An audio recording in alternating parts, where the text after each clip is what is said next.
From VOA Learning English, this is The Making of a Nation, American History in Special English. I'm Steve Ember. This week in our series, we continue the story of the American Revolution.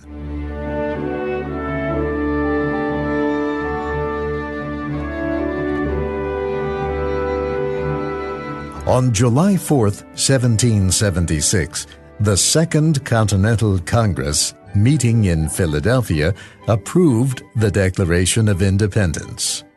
The new country, the United States of America, was at war with its former colonial ruler, Britain. Yet, not everyone in the former colonies agreed with the decision to declare independence. No one knows for sure how many Americans remained loyal to Great Britain. John Adams, the Massachusetts political leader, thought that about a third of the colonists supported independence, a third supported Britain, and a third supported neither side. Today, many historians think that only about 20% of the colonists supported Britain. Some colonists supported whichever side seemed to be winning. As many as 30,000 Americans fought for the British during the war. Others helped Britain by reporting the movements of American troops.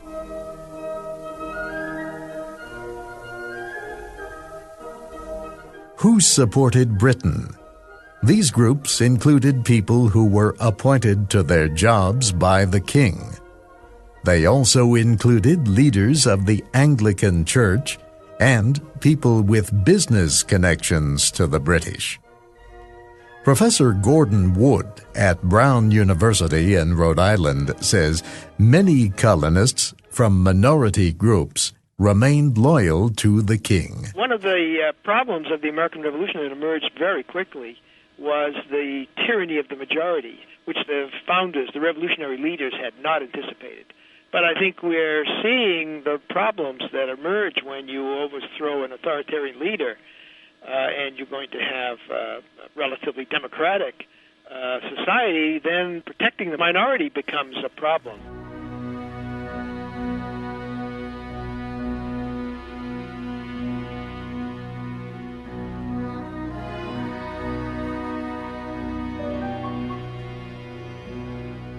Other people remained loyal because they did not want change or because they believed that independence would not improve their lives. Some thought the actions of the British government were not bad enough to bring about a rebellion. Others did not believe that the rebels could win a war against a nation as powerful as Britain. American Indians disagreed among themselves about the revolution. Congress knew it had to make peace with the Indians as soon as the war started. If not, American troops might have to fight them and the British at the same time. To prevent trouble, American officials tried to stop settlers from moving into Indian lands. In some places, the Indians joined the Americans, but generally they supported the British. They expected the British to win. They saw the war as a chance to force the Americans to leave their lands. At times, the Indians fought on the side of the British, but left when the British seemed to be losing the battle. The Americans did not forget that the Indians chose to fight for the British. When the war was over, the Americans felt they owed the Indians nothing. African slaves in the colonies were also divided about which side to join during the American Revolution. Thousands of slaves fought for the British. The British offered them freedom if they served in the Army or Navy. Some American states also offered to free slaves who served, and hundreds of free blacks fought on the American side. Many slaves, however, felt their chances for freedom were better with the British. At least 5,000 blacks served with the colonial American forces. Most had no choice. They were slaves, and their owners took them to war or sent them instead of the owners' sons. Other slaves felt that a nation built on freedom might share some of that freedom with them. In the South, many slave owners kept their slaves at home rather than send them to fight. Later in the war, when every man was needed, many slaves drove wagons and carried supplies. Those who served in the colonial army and navy were not separated from whites. They fought side by side with whites during the American Revolution. But historians say most slaves spent the war as they always had, working on their owners' farms.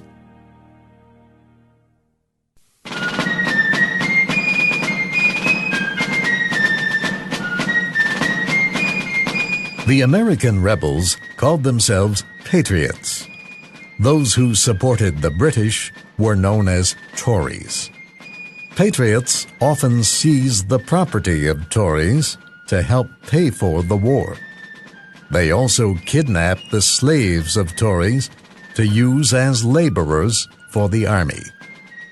Many Tories were forced from towns in which they had lived all their lives. Some were tortured or hanged.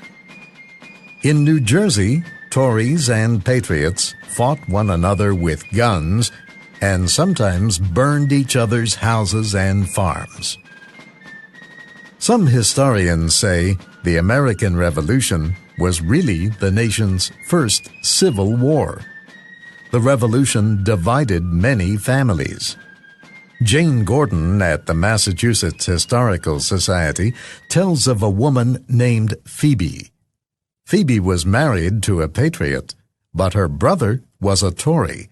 And we think about what it must have been like for Phoebe in the middle between her husband and her brother. So that's a perfect example of a family that was split.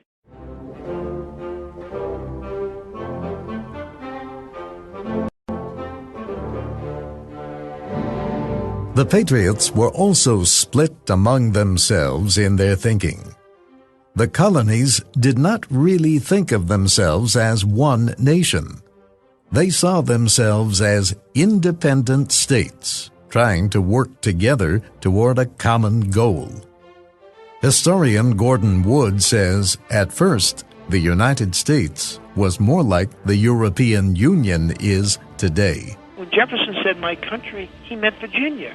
John Adams said my country meant Massachusetts. This meant that Congress could not order the states to do anything they did not want to do.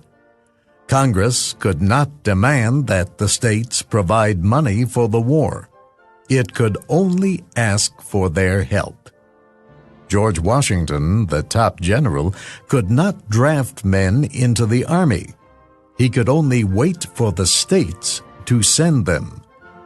Washington showed that he was a good politician by the way he kept Congress and the 13 states supporting him throughout the war.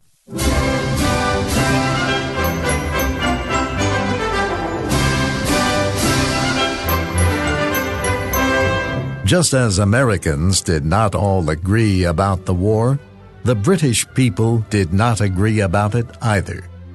Many supported the government's decision to fight. They believed that the war was necessary to rescue loyalists from the Patriots.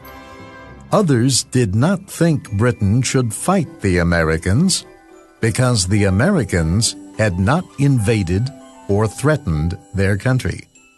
They believed that Britain should leave the colonies alone to do as they wished. King George was not able to do this, however. He supported the war as a way to continue his power in the world and to rescue British honor in the eyes of other national leaders. Whichever side British citizens were on, there was no question that the war was causing severe problems in Britain.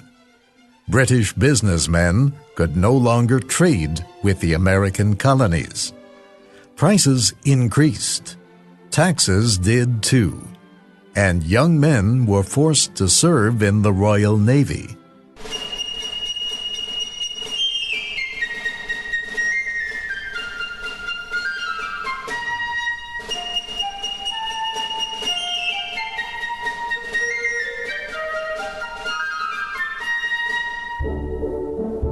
At the start of the war, the British believed that the rebellion was led by a few extremists in New England.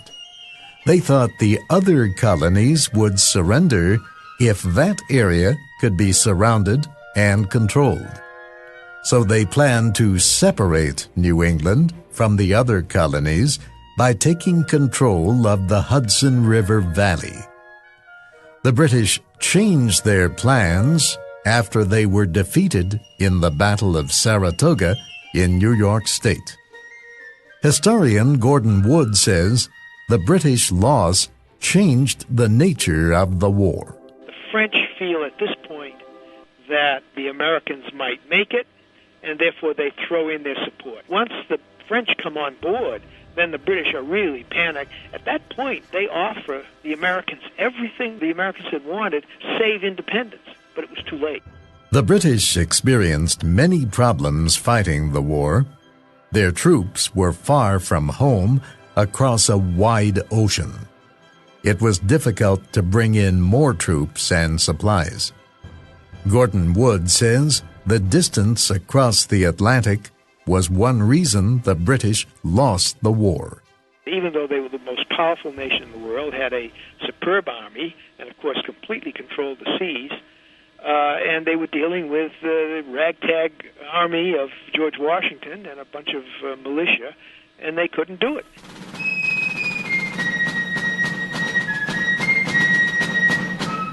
General Washington's army had its own problems too. Congress never had enough money. States often did not do what they were supposed to do. And citizens were not always willing to fight. Soldiers were poorly trained and would promise to serve for only a year or so.